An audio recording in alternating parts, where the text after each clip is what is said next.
Онцог. Сайн байцгаана уу? Бүгдээрээ онцог таацгаая. Өнөөдрийн онцог бол урдаа сэрээтэй, дундаа хөхөртэй, ардаа ташууртай тэр юу вэ?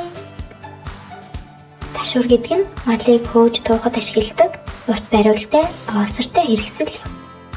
Хөхөр гэдэг нь хайрыг зэрэг шингэн зүйлийг хадгалах зориултай арьсан савыг хэлдэг байна.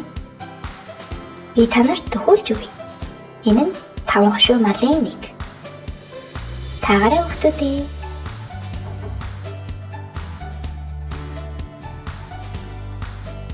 Дээж үхэр шүү дээ. Үхэр урдаа сэрээ шиг ивэртэй байдаг. Дундаа хөхөр шиг дэлэнтэй байдаг. Харин ардаа ташуур шиг цүлтэй шүү дээ. Онцгой гэр бүл найзуудаасаа асуугаарай. Маш сайн байлаа. Анхаал хандуулсан баярлалаа.